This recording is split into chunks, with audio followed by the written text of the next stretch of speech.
Quand on pense à la finance, on imagine souvent des tableurs, des calculs super complexes. Bref, beaucoup de maths. Mais si la clé pour vraiment comprendre l'argent ne se trouvait pas là-dedans? Et si en fait tout se jouait plutôt dans notre cerveau, dans les méandres de la psychologie humaine? Voilà, c'est exactement ça. On va plonger dans cette idée qui est au cœur du travail de Morgan Housel. Notre rapport à l'argent, ce n'est pas une science exacte, loin de là. C'est plutôt une histoire de psychologie, d'émotions et surtout de notre propre vécu. Et c'est vraiment par là que tout commence. Chaque personne a une histoire complètement différente avec l'argent.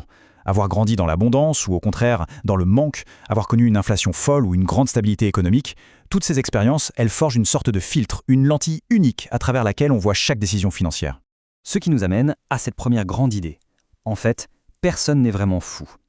Un choix qui peut paraître totalement absurde de l'extérieur, comme, je ne sais pas, acheter des tickets de loto avec un petit revenu, ou à l'inverse, refuser d'investir en bourse, eh bien ce choix peut être parfaitement logique pour la personne qui le fait, compte tenu de son passé, de ses peurs ou de ses espoirs.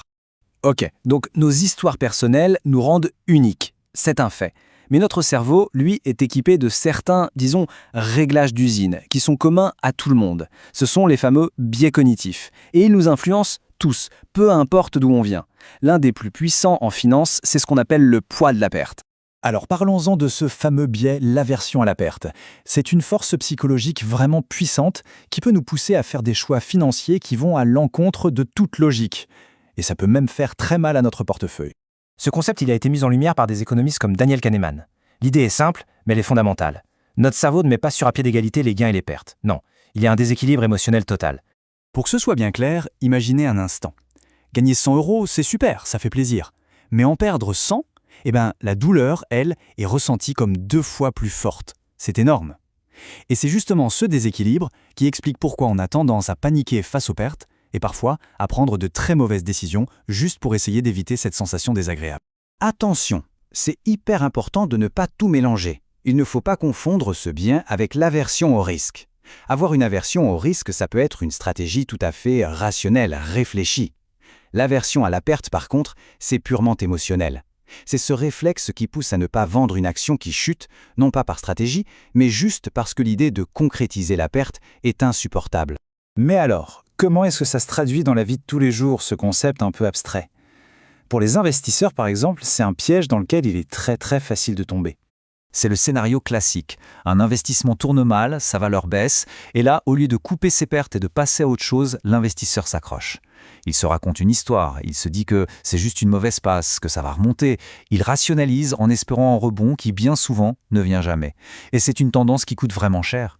On pourrait croire qu'un comportement aussi complexe est uniquement humain. Après tout, on a une conscience, des émotions sophistiquées. Mais est-ce que c'est vraiment le cas? Eh bien, la réponse est assez folle. Non. Des chercheurs ont découvert que même les singes capucins détestent perdre plus qu'ils n'aiment gagner. Ça nous dit quelque chose d'essentiel. Ce n'est pas un produit de notre culture financière moderne, c'est un réflexe hyper ancien hérité de notre lointain passé. Bien, laissons de côté nos biais internes un instant pour parler d'autre chose. Il y a aussi ces forces extérieures colossales qu'on a tendance à oublier. La chance et son jumeau maléfique, le risque. Nos résultats financiers, que ce soit les succès ou les échecs, ne sont que très rarement le résultat de nos seuls efforts ou de notre seule intelligence. La vérité, c'est que la chance et le risque jouent un rôle beaucoup plus important qu'on ne veut bien l'admettre. Prenons l'exemple de Bill Gates. Son succès immense est évidemment dû à son génie, mais il est aussi dû à une chance incroyable. À l'inverse, son ami Kent Evans, qui était tout aussi brillant, a été victime du risque, un événement aléatoire, tragique, qui a stoppé net tout son potentiel. Le point clé à retenir ici, c'est que la chance et le risque sont en fait les deux faces de la même pièce, celle de l'imprévisible. Alors, que fait-on de tout ça? Comment on navigue entre nos propres biais et ces forces extérieures qu'on ne contrôle pas?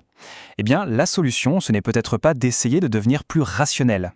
Et voilà, on touche au cœur du sujet. Essayez d'être parfaitement rationnel, comme une machine. C'est une bataille perdue d'avance. On est des êtres humains, pas des algorithmes. L'objectif, qui est bien plus réaliste et bien plus efficace, c'est simplement d'être raisonnable.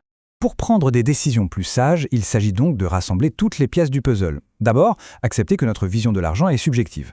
Ensuite, avoir conscience de nos biais, comme cette fameuse aversion à la perte. Puis, rester humble face au rôle de la chance et du risque. Et finalement, l'objectif est de viser des stratégies qui sont, disons, suffisamment bonnes pour qu'on puisse y tenir sur le long terme, même quand les émotions essaient de prendre le dessus. Et tout ça, ça nous laisse avec une question finale.